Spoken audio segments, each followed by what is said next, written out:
In the heart of Duma, a village that glittered with the gold of its powerful masters yet stank of the sweat of its servants, stood the grand estate of the Nyara family. Its walls were tall and white, carved from stones brought from distant mountains. Its gates were iron, black as the hearts that ruled within. Beyond those gates, the world bent to the will of Madame Nyara, a woman whose wealth came not from the soil or trade, but from the pain of others. She wore her cruelty like perfume, sweet to her and choking to everyone else. In the early mornings, the servants would rise before the sun, their hands trembling as they prepared her meals and polished her floors. No one dared to speak above a whisper, for words were dangerous in a house where silence was safety. Among these servants was Lami, a small thin girl with eyes like quiet rain. She had been orphaned when sickness took her parents, and she was sold to Madame Nyara for a handful of coins. From the day she arrived, barefoot and trembling, the house had never known peace. The mistress called her cursed, her sons mocked her, and even the other servants kept their distance. Lami's only crime was her softness. When she was scolded or struck, her eyes filled with tears, not of rebellion but of pain too deep to hide. Yet every time she cried, something strange would happen. The ground beneath her, the cold, hard stone of the courtyard, would shimmer faintly as though tiny stars had been buried beneath it. It happened once when Madame Nyara struck her with a cane. As the girl fell, tears rolled from her cheeks and splashed onto the floor. For a heartbeat, everyone saw it, a flicker of silver light, gone as quickly as it came. The mistress had frozen, her eyes narrowing. "Stop that," she hissed. "No crying in my house. Tears are for the weak." She struck her again until Lami's body went still and her tears dried. From that day on, Lami learned to cry only when no one could see her. The villagers of Duma spoke in whispers about the Nyara estate. They said the family's fields grew greener than any other, their wells never ran dry, and their livestock multiplied faster than reason allowed. Some said it was luck. Others said it was dark magic. But none knew the truth, that the soil beneath the mansion had been soaked with generations of pain. Lami grew with the seasons, her body thin, her hands scarred, her spirit dimming like a candle running out of wax. Every morning she was beaten for being too slow, too quiet, too alive. Madame Nyara's sons, Moro and Daku, took pleasure in finding reasons to torment her. "Cry, little Lami," they would taunt, laughing as they pushed her into the mud. "Cry and call the stars again." And sometimes she did. Not because she wanted to, but because the pain demanded release. And every time her tears fell, the ground beneath her shimmered again. The other servants began avoiding her, whispering prayers when she passed. Some said her tears were cursed. Others believed they were a blessing. But in a world where fear was power, even blessings became punishable. At night, when the estate fell silent and the air smelled of burnt oil and sorrow, Lami would lie awake on the cold floor of the servants' quarters. Through the cracks in the roof she could see the stars. They reminded her of her mother's voice, soft, distant, full of comfort. Sometimes she would whisper to them, "If I cry quietly, will you still see me?" And as if in answer, a cool wind would slip through the gaps, drying her tears. There was one place she felt safe, a small patch of earth behind the old stable, where wildflowers still grew despite the cruelty of the house. It was there, beneath a crooked tree, that Lami often went to weep unseen. When her tears touched the soil, the flowers seemed to bloom brighter, their petals shimmering faintly under the moonlight.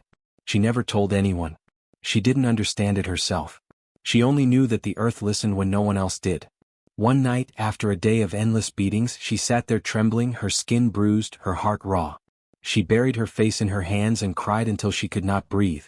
Her tears fell, soaking the roots of the tree. The earth trembled faintly beneath her. For the first time she thought she heard something, a whisper, soft and low, like the murmur of someone dreaming beneath the ground. It was gone in an instant, and she told herself it was the wind. But the next morning, when she returned to the courtyard, the very spot where her tears had fallen days ago glimmered faintly, even in the daylight. No one noticed, except for an old gardener named Tebu. He stopped, staring at the faint shimmer. When his eyes met hers, he shook his head slowly and whispered, "Child, do not let them see that. The earth remembers what it should not." From that day Lami understood she was different. Not cursed, not blessed, just connected to something older than the cruelty that surrounded her. Something that watched and waited beneath the soil. The house of cruelty went on with its laughter and its lashings, blind to the secret growing under its very foundations. But the earth was awake now, shimmering softly wherever her tears had fallen, marking the beginning of something neither Madame Nyara nor her wicked sons could ever control. Under the roof of the Duma estate, silence was a law more binding than blood. Lami had learned this since childhood, since the first time Madame Nyara's whip sliced through the air and painted her back with fire. The house was built with white clay walls and wide wooden beams, but behind its beauty lived rot, cruel laughter, secrets, and screams swallowed before they could echo. The servants moved like ghosts, avoiding eye contact, fearing that a glance might draw punishment. And at the center of it all was Lami, the girl with eyes too soft for such a hard world. Each morning began with Madame Nyara's voice, sharp, cold, and laced with disdain. "Stop sniveling, girl. Tears are for the weak. You want pity? Earn it with silence." Her sons, Cato and Byron, echoed their mother's cruelty, turning her pain into sport. They would spill water on the floor and command her to lick it clean, laughing when she trembled. They would pull her hair when she hesitated, whispering, "Cry, little bird, cry, so we can clip your wings." And when she did, when tears dared to slip down her cheeks, the whip came down again. So Lami learned to clench her teeth and swallow her sobs. She would bite her lip until it bled, forcing the tears to retreat. But grief is a living thing, it finds its way through cracks. At night, when the house slept and the moonlight crept through the broken shutters, she let herself weep into the earth beneath her mat. Each tear sank quietly, absorbed by the soil, leaving a faint shimmer behind, as though the ground itself remembered her pain. One evening, after another day of cruel labor and mockery, she could no longer hold back. Her body ached, her skin burned, and her spirit felt like ash. She crawled beneath her thin blanket, pressed her face to the dirt floor, and let the tears fall freely. She whispered into the darkness, "If the gods see me, let them know I've tried." The moment the first tear touched the earth, she felt something stir beneath her, a hum so soft she thought it was her heartbeat. But it grew, a low, steady vibration, like the earth sighing in sorrow. Lami froze. Her breath caught in her throat. She pressed her ear to the ground and listened. The hum was real, gentle yet powerful, resonating deep within the soil. It felt alive. She touched the spot again, her fingers brushing against the faint shimmer of light, and the hum pulsed in response as if the earth recognized her. A rush of fear and wonder filled her chest. She quickly wiped her eyes, whispering, "No, this is madness. I'm only dreaming." But the sound remained, fading only when she stopped crying. In the days that followed, she tested it in secret. Whenever the tears fell silently into the earth, the hum returned, sometimes faint, sometimes deep and rhythmic, as though the world beneath her was breathing with her sorrow. The soil near her mat grew darker, richer, and warm to the touch. Once, when her tears dropped on the edge of a broken clay pot, small green sprouts began to appear overnight, curling toward the cracks of moonlight. Still she said nothing. To speak of it would invite death. Madame Nyara was known to burn servants who spoke of witchcraft. So Lami carried the secret like a fragile seed inside her heart. She smiled when ordered, bowed when struck, and hid her trembling hands behind her apron. The other servants noticed her silence but dared not ask. They too had learned the language of fear. One night, during a storm, Cato dragged her into the courtyard and accused her of stealing bread. Rain fell hard, mixing with the mud beneath their feet. When she denied it, the whip lashed across her back, cutting through her soaked dress. She did not scream. She only knelt, clutching the earth, her tears blending with the rain. Beneath her palms, the ground glowed faintly, a soft gold hidden by the storm's fury. None saw it, not even her tormentors, but something ancient stirred deeper below, awakened by the mixture of pain, innocence, and earth. That night, long after the family slept, she crept back to her room and fell to her knees. "What are you?" she whispered to the soil. "Why do you sing when I cry?" The earth responded not in words but in warmth, a gentle pulse that spread through her hands, her arms, her heart. The hum became a lullaby, soothing her wounds, softening her fear. For the first time in years, Lami slept without tears. The storm outside raged on, but beneath her floor, the earth was alive with quiet power. And though she didn't yet know it, every tear she had ever shed was feeding something buried deep, something that would one day rise and make those who beat her kneel in the very mud they once made her clean. The nights in the Duma house grew heavier, as though the air itself carried the weight of secrets too long buried. Lami still worked silently, her eyes lowered, her steps measured. But ever since the storm, something had changed within her. The ground beneath her room no longer felt like cold earth. It pulsed faintly, humming with life. Sometimes, when the world was still, she thought she could hear it breathing. At first, she believed it was her imagination, exhaustion and pain playing cruel tricks.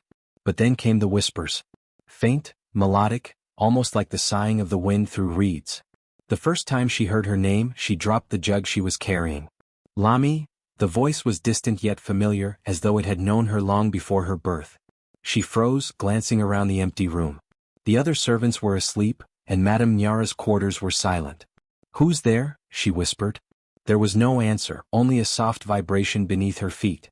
The next night, the whisper returned, clearer this time, tender, sorrowful and strong. "Lami, child of tears?" Her heart pounded. She knelt and pressed her ear to the ground. The soil was warm, alive with a rhythm that matched her heartbeat. The voice rose again, a low murmur woven into the earth itself. "Do not fear. You are not alone." Lami's hands trembled. For years she had prayed to gods who never answered, cried to the sky that never spoke.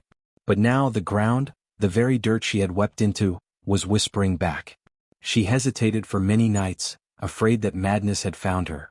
But each evening when she lay her head down, the whispers returned, calling her name with gentle insistence, beckoning her closer. One moonless night, unable to resist any longer, she lifted her mat and dug her fingers into the packed soil.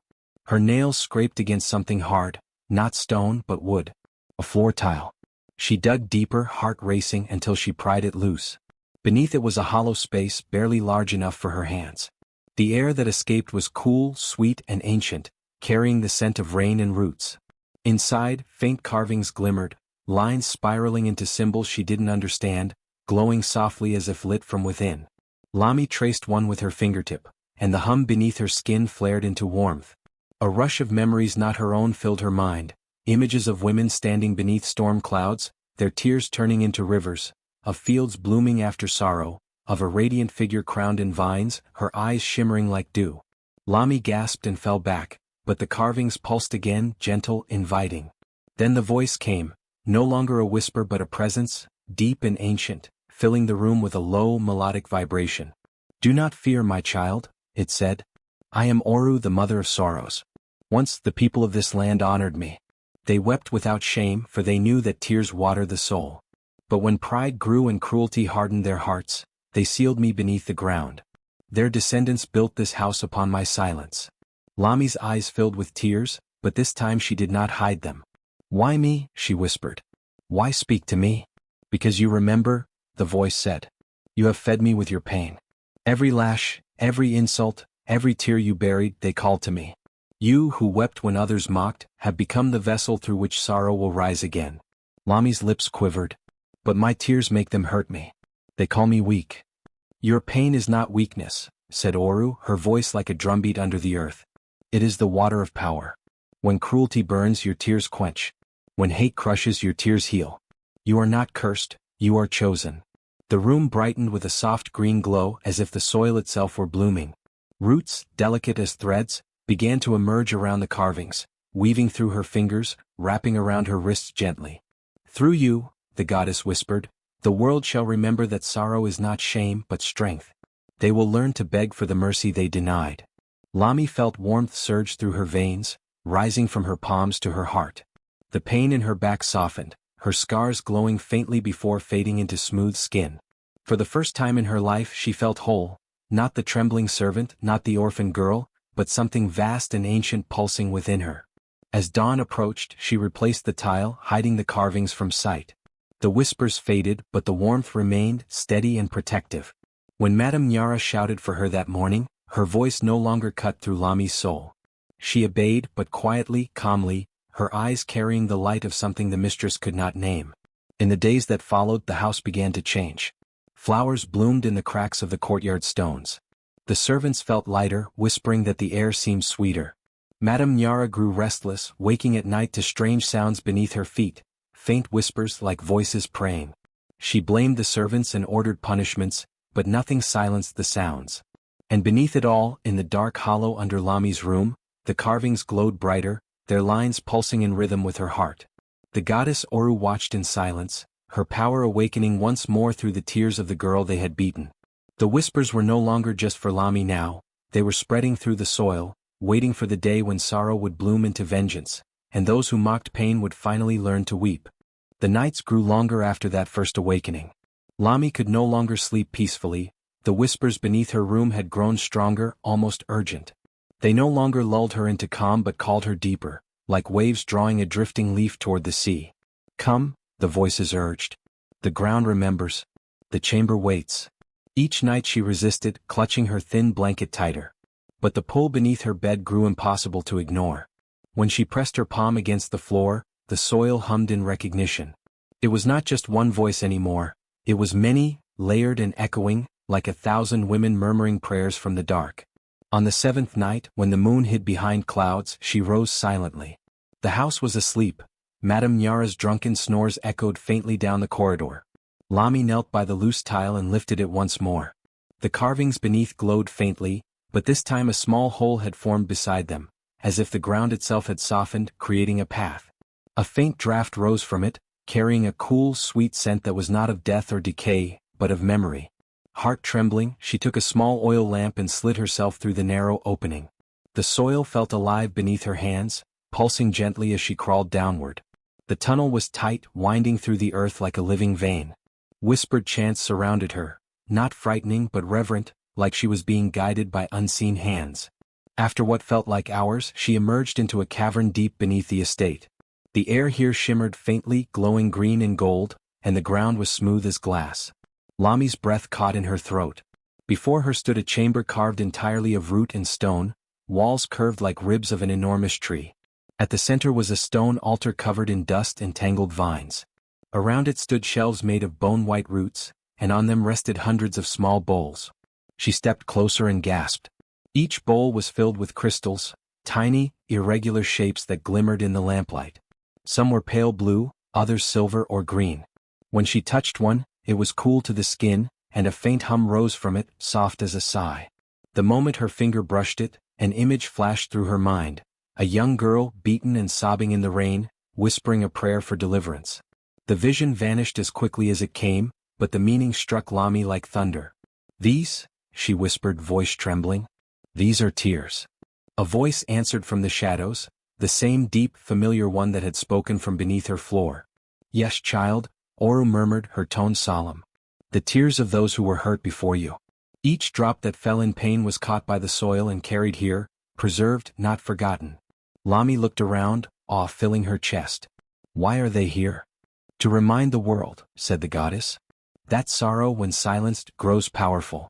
Each servant who wept here, each soul beaten for feeling, added to this well of grief. They thought they could bury pain. But pain remembers." The crystals began to pulse in unison, glowing softly. Lami could almost hear them singing, a low, mournful hum that filled the air like the sound of wind in old trees. It was not a song of suffering but of endurance, of generations whose tears had not been wasted. Lami fell to her knees before the altar. "What do I do with them?" "Learn from them," the goddess whispered. "You are their vessel. Their grief is your inheritance, not to destroy but to awaken balance.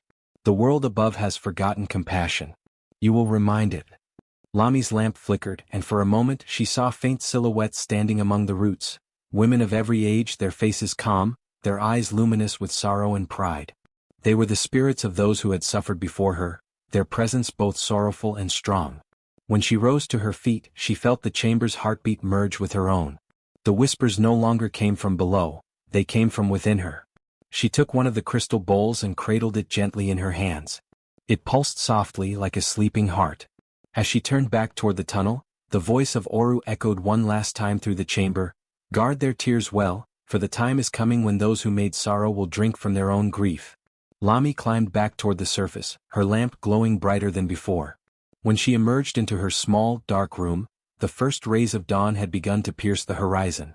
The bowl in her hands shimmered faintly as if alive. For the first time she smiled, not with joy but with quiet, knowing strength. Beneath the house of cruelty she had found the heart of the forgotten. And in her trembling palms she held the sorrow of generations, a power the cruel would soon learn to fear. The moment Lami touched the first bowl again, the crystals began to stir. They vibrated softly, chiming together like glass caught in wind. The sound was gentle yet filled with something ancient, the echo of all who had once wept in silence. She drew a deep breath and placed both hands upon the bowl, palms open, surrendering to whatever might come. The crystals warmed instantly.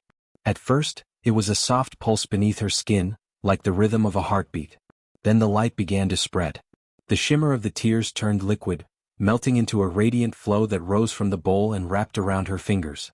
She gasped but did not pull away. The substance, neither water nor flame, seeped into her palms, sinking into her veins. Her vision blurred as light exploded around her, flooding the chamber.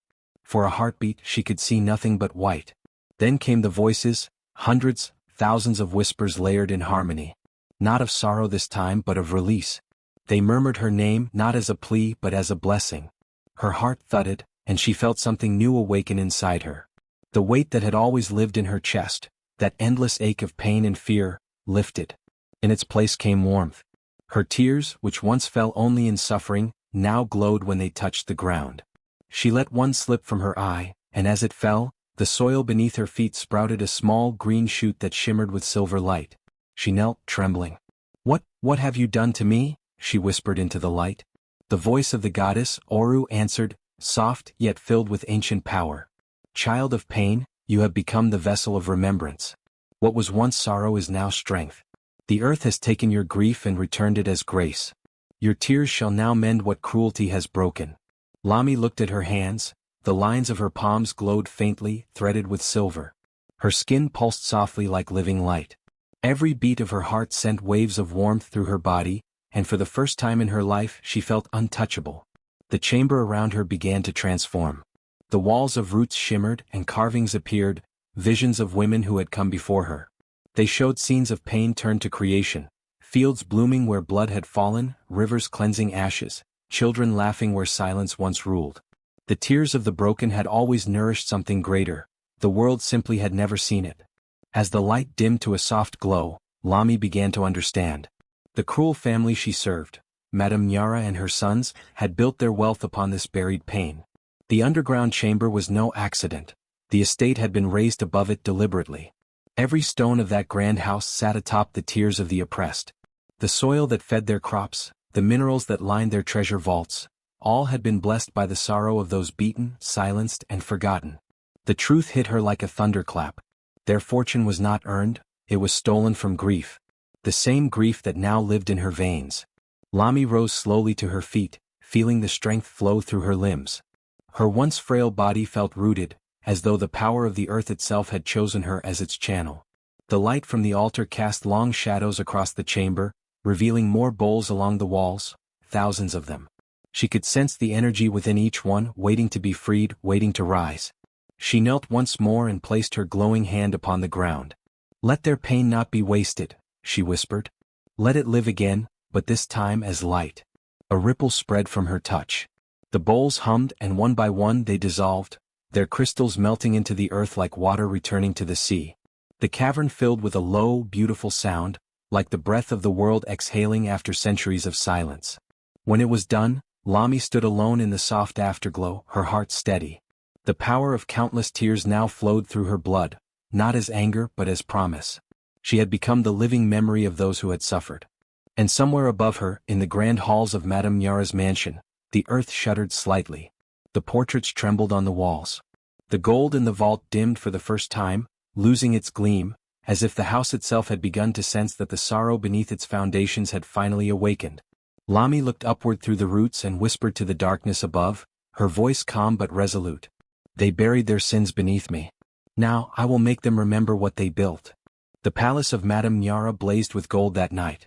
Lanterns of polished bronze lined the garden path, their light flickering like tongues of fire against the evening mist. Servants hurried between tables laden with roasted meats, honeyed fruit, and bowls of shining wine. The entire village of Duma could see the glow from afar, a spectacle meant to remind everyone that power still sat on the hill. Inside the great hall, laughter and arrogance mingled like smoke. Madame Nyara sat at the head of the long wooden table, her jewels clinking softly as she raised her goblet high. Her sons lounged beside her, draped in silks and pride, their laughter sharp enough to cut the air. Around them sat the lords and merchants who owed their fortunes to her cunning, and feared her just as deeply.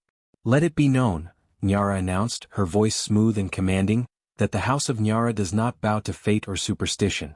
While the weak weep in shadows, we feast beneath light." The guests applauded, raising their cups. None dared speak of the growing unease in the village, the crops that failed without reason, the livestock that refused to breed, or the whispers of strange sounds rising from the earth beneath the estate. Nyara ignored it all. Power to her was a mask that needed no truth beneath it. In the corner of the hall, Lami moved like a shadow, quiet, graceful, her gaze lowered. She poured wine, refilled plates, swept the crumbs from the marble floor. Her once tattered servant's dress was patched and faded, but beneath the cloth her skin shimmered faintly in the candlelight. Her tears no longer fell from fear, they glowed softly when they came, catching the eye of no one, yet filling the air with a strange, hushed energy. She moved closer to the head table. Nyara's eldest son, Bako, watched her with his usual sneer. He was drunk, his laughter booming over the murmurs of music. "Ah, the little mouse still serves," he said, slamming his goblet down. "Tell me, girl, do you still cry for pity? Or have you learned silence like the dirt you sleep in?" The guest chuckled uneasily. Nyara smiled faintly, that cold, approving smile that made cruelty seem like sport. Lami didn't answer. She bowed slightly, keeping her gaze on the floor. Inside her, the power hummed softly, not with anger but with purpose. Bako snorted and reached out, gripping her wrist roughly. "Maybe I should see those pretty tears again," he taunted, pulling her closer. "Come on, cry for us, make our feast more entertaining." Lami's breath trembled, but she didn't fight him. A single tear slipped down her cheek, luminous and clear, shimmering like moonlight caught in glass. It fell, slow and deliberate, landing on his hand.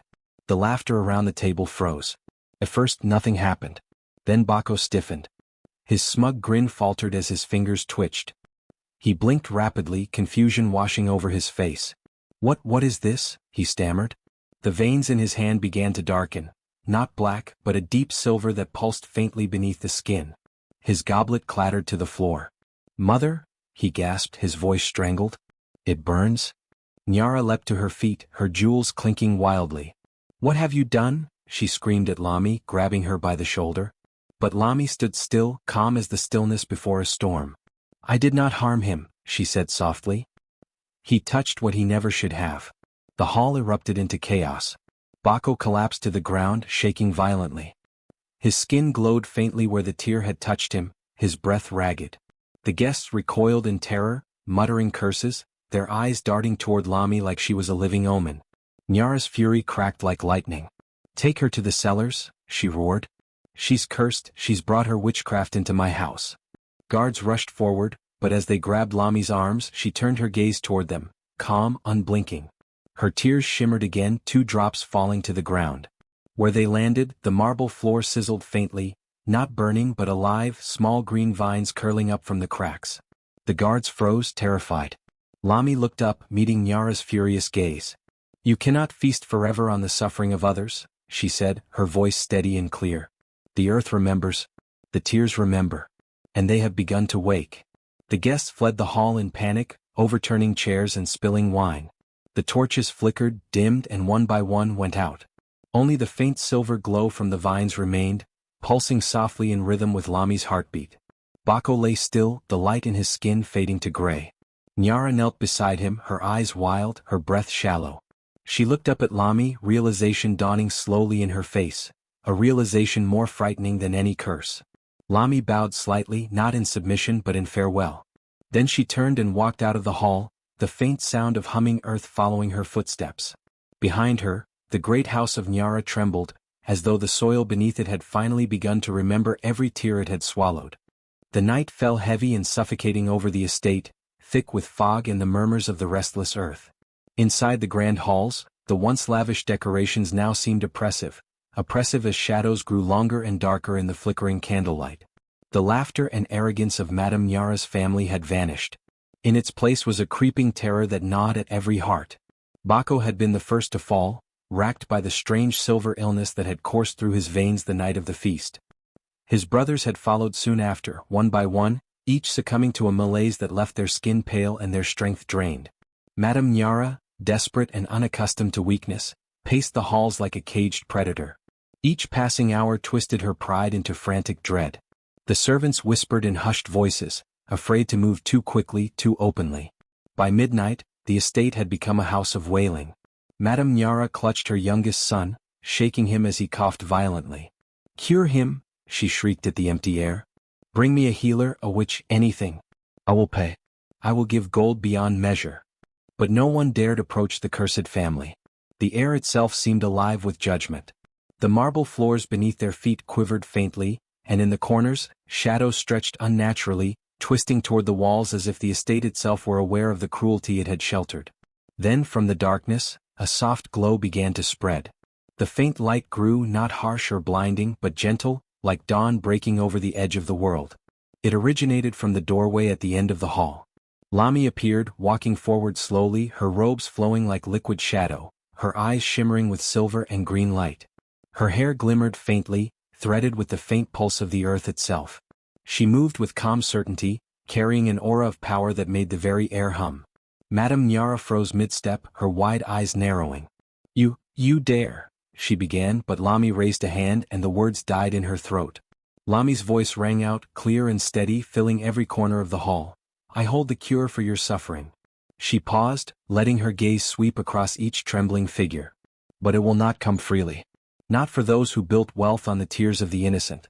Not for those who have broken the spirits of the meek and powerless." Madame Nyara's lips trembled. What do you mean?" "I will pay, anything, gold, land, treasures." Lami shook her head slowly. "Gold cannot heal the wounds you have caused. Only truth can. Only acknowledgement. Only humility." The family recoiled, their fear palpable. Bako's brothers tried to sit upright, but their limbs refused. The illness that had taken them would not release them easily, not without atonement. Madame Nyara fell to her knees, her voice cracking like dry wood. What must we do?" Lami stepped closer, her light illuminating the room, brushing over the walls and floor. "You must beg. Beg for the forgiveness of every soul you have broken. Every tear you have stolen. Every life you have trampled. Speak from the heart, or you shall know the full weight of the sorrow you have wrought." The family quivered, their pride stripped bare. Madame Nyara's voice was raw as she spoke first, trembling with desperation. I am sorry," she whispered. "I am sorry for every lash, every scream, every fear I caused. I ask for forgiveness from those I have wronged, from every servant, every child, every soul who wept under my roof." Her sons followed, their voices weak and uneven. "Forgive us, for mocking, for hurting, for ignoring the pain we caused." Each syllable carried the weight of guilt and terror, but also, finally, of humility. Lami raised her hands, letting the light from her body flow toward them. The faint hum of the earth beneath the estate resonated with her pulse. The silver illness that had consumed them began to ebb, crawling back from their veins like smoke dissipating in wind. Their skin regained warmth, their breathing steadied, and slowly the power of the earth and the tears of the past began to heal them. "You see," Lami said softly, "pain is not to be hidden, not to be mocked. It is a river that nourishes the world when honored. You built your house on suffering and you would have died upon it. But if you remember, if you repent, the sorrow you created may yet bring life." Madame Nyara wept, leaning against the table for support. Her sons sat in silence, their pride shattered but their lives returned. Outside, the earth beneath the estate stirred gently, and a whispering wind carried the voices of the past, a chorus of those whose tears had fed Lami's awakening. For the first time the family understood. Wealth, power, and fear were fragile. Compassion, recognition, and humility were eternal. And Lami, who had once been beaten for crying, now stood radiant, the secret of sorrow turned into the strongest power the world had ever known. The house fell silent, not in fear this time but in awe. And somewhere beneath the floor the earth pulsed gently, humming in quiet approval. The air in the hidden shrine was thick with the scent of earth and faint incense, carrying the weight of countless sorrows that had accumulated over generations. Crystals of crystallized tears lined the walls, shimmering faintly under the soft glow of the lanterns. Each bowl, each shard, was a testament to the suffering that had been endured and transformed into power. Lami stood at the center, calm and poised, her eyes reflecting the quiet luminescence that danced across the sacred chamber. One by one, the family members who had tormented her were brought forward, their steps hesitant, their faces pale with fear. They had spent days weakened by the strange affliction that had spread through their bodies after the Feast of Pride. Brought here, they now faced not only their own mortality but the consequences of the cruelty they had inflicted. Lami's voice, soft yet commanding, filled the chamber. "Kneel before the shrine," she instructed. "Speak truth from the depths of your heart. Let your tears fall freely, and let them carry your repentance." The sons of Madame Nyara obeyed immediately, trembling as they lowered themselves onto the cold stone floor. Their pride had been stripped away by illness, fear, and the inexorable power of the earth. Their eyes filled with tears, genuine, heartfelt, unavoidable. As the first drops fell, they touched the floor and immediately darkened, turning black as ink. The crystal bowls resonated faintly, absorbing the weight of each confession, amplifying it through the shrine like the tolling of a bell for justice. One son sobbed openly. I am sorry for every lash, every cruel word, every time I mocked the helpless. Forgive me for every moment I turned away from their pain. Another added, his voice barely audible, I beg forgiveness for the fear I caused, for the nights they cried alone because of me.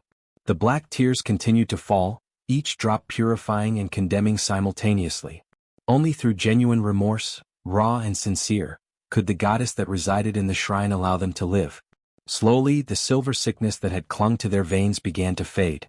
Their bodies, pale and trembling, regained warmth as the ancient power of grief and atonement washed over them. Then it was Madame Nyara's turn. She stepped forward, her posture rigid, her face set in defiance. I need no forgiveness, she declared, her voice cracking only slightly. I have ruled as I should, and I will not bend to sorrow or superstition. Lami's gaze held her steady. The truth is not granted to those who refuse to see it, she said, her voice calm yet imbued with authority. You may survive in body, but your spirit will crumble unless you acknowledge your wrongs. Madame Nyara's pride refused to bend. She raised her chin, trying to summon the same defiance that had ruled her house for so many years. The shrine responded to her obstinacy. The ground beneath her feet pulsed faintly, and shadows coiled around her like living fingers. Cracks began to spider across the floor at her knees, glowing faintly with the silver light of the tear crystals. With a shattering sound, her form began to crumble. The proud woman who had once dominated the estate now fractured into dust, falling silently into the glowing shards of the shrine. The air was heavy with the scent of ash and soil, and the soft hum of the spirits sighed in satisfaction. The sons, watching in awe and fear, understood the magnitude of their mother's refusal. Life had been spared through humility, but obstinance met only oblivion. They knelt for several moments longer, letting the weight of the shrine's power impress itself on their hearts and minds. Lami finally spoke, her voice gentle yet clear, Let this be remembered. Tears are not weakness. Sorrow is not powerless. They are the language of truth, the water through which life grows, and through which justice is measured. The shrine fell silent, the crystal bowls glowing faintly with residual power. Outside, the world seemed softer, lighter, as if the echoes of suffering and redemption had washed over the earth itself. The family had been tested. Some had survived. One had been undone. And all had been forever changed by the recognition of pain as the oldest and most potent form of strength. The mansion that had once echoed with cruelty and fear now stood transformed under Lami's quiet guidance. Walls that had witnessed endless suffering now radiated a soft, warm light, the glow of her tears embedded into the very stone like veins of silver and gold. The air smelled faintly of earth and rain, carrying the sense of life renewed. Every corner, every hallway, seemed to hum with the quiet pulse of compassion and restoration. Lami walked through the halls, her steps light but purposeful. Where once servants had trembled in fear, now they moved freely, their shoulders no longer burdened by dread. She touched the floors gently, and the soft glow beneath her hands spread outward, illuminating the mansion in a halo of hope. Each droplet of sorrow she had shed, once a mark of weakness in the eyes of her oppressors, had become a symbol of strength and resilience. The mansion itself seemed to breathe, alive with the energy of transformation. Word spread quickly throughout the village and beyond. Those who had been abandoned, oppressed, or silenced came seeking sanctuary. They arrived quietly at first, cautious of the rumors, of a woman whose tears could heal, whose presence turned grief into power. But the moment they entered, they felt the weight of fear lift from their hearts. The mansion welcomed them, a haven where empathy replaced gold, and understanding replaced judgment. In the main hall, Lami created spaces for learning and healing. Children who had been neglected were taught to honor their emotions, to cry without shame, and to transform their sadness into resilience. Adults, who had carried burdens for decades, found themselves able to release their pain, placing it into the glowing floors that held it, purified and transformed. The mansion became a living testament to the power of sorrow turned into strength. Visitors from distant villages marveled at the mansion's transformation. They watched as a mother and child wept together, their tears joining the soft luminescence of the floor, and felt the quiet magic of shared compassion. They saw former servants guiding newcomers with care, teaching them that true value was measured not by wealth or status but by the capacity to heal and to feel. Even the walls seemed to carry stories now, not of oppression but of survival and rebirth. Portraits of the Nyara family were left untouched, but their faces softened, reminders that even history could be reshaped by acknowledgement and transformation. Every room, every corridor became a classroom, a sanctuary, a place where the broken could be made whole. Lami herself remained at the heart of the mansion, quiet yet radiant. Her presence was gentle but powerful, a reminder that the greatest strength often lies in understanding and nurturing, not domination. The glowing floors beneath her feet were no longer just a reflection of her tears. They were the lifeblood of a new world she had built from sorrow, a world where pain could teach and grief could empower. As the sun set each evening, the mansion shimmered like a beacon in the village, drawing the lost and the weary to its doors. And within its walls, the once forgotten and the long-suffering learned a profound truth. Strength is not born of cruelty nor power of wealth, but of empathy, understanding and the courage to transform sorrow into light. The house reborn had become more than shelter. It had become a symbol, a living testament to the power of one girl's tears, and the world she rebuilt from the fragments of her suffering. Years passed, and the tale of Lami, the girl who had once been beaten for crying, spread far beyond the village of Duma. Travelers whispered her name in distant markets, storytellers recounted her deeds in hushed tones by firesides, and even the most powerful families of nearby towns spoke of her with a mixture of reverence and fear. They spoke not of swords or armies, not of treasures amassed or conquered lands, but of something far older, far more potent, a power rooted in sorrow and transformed into strength. Lami's mansion, now a sanctuary for the broken and the abandoned, had become a beacon. Its walls pulsed faintly with the glow of her tears, embedded into the very stones like veins carrying the memory of generations. Those who entered felt it immediately, the subtle warmth beneath their feet, the gentle hum in the air, the unmistakable sensation that the mansion itself remembered every injustice and every act of kindness alike. Visitors wept freely in the halls, and each tear, absorbed into the floors and walls, added to the living legacy of healing that had grown from Lami's pain. But it was not just the mansion that carried her power. Lami herself moved quietly through the world, teaching those who came to her the secret she had discovered beneath the weight of suffering, that tears were never signs of weakness. They were currents of truth, vessels of memory and wells of strength. The tears they called weakness, she would say, her voice soft but unyielding, are the world's oldest strength. They speak the language of the heart, the language of life itself. They remember what the proud and cruel would rather forget. Stories began to spread of how Lami's tears had revealed hidden truths. A neighbor who had long denied the suffering of her children found herself unable to hide when a single drop of Lami's glowing tear touched her hand. It revealed every secret, every lie, every whispered cruelty she had hoped to bury. A merchant, known for exploiting the poor, knelt trembling as a single teardrop fell near his goods, and he could feel the weight of every family he had cheated, every hand he had denied. People marveled at how simple it seemed, and yet how utterly transformative it was. Lami's secret was not magic in the conventional sense, nor did it require spells or rituals.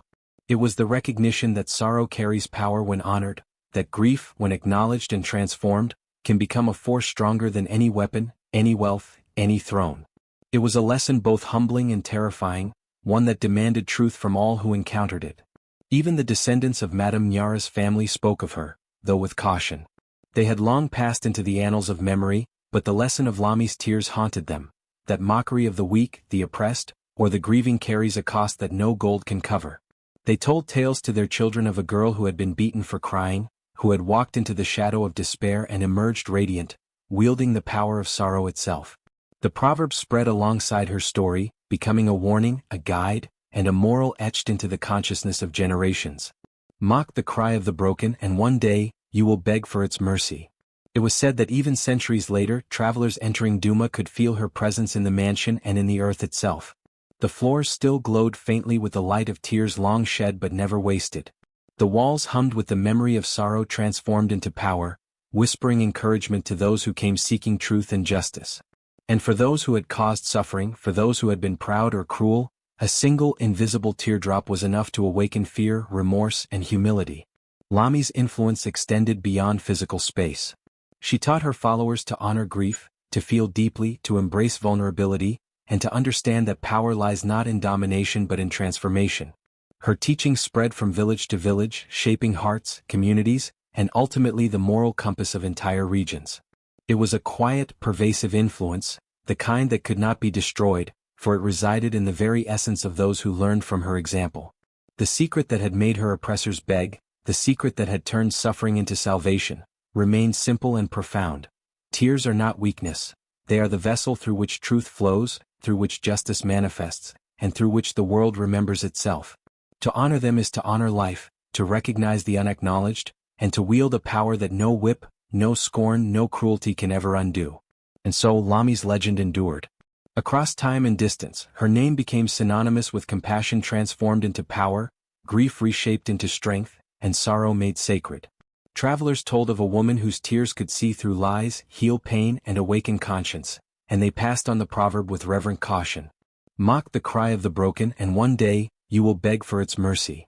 It was a warning, a truth, and a promise, that the smallest, most overlooked expressions of pain could hold a power older than kings, older than wealth, older than fear itself.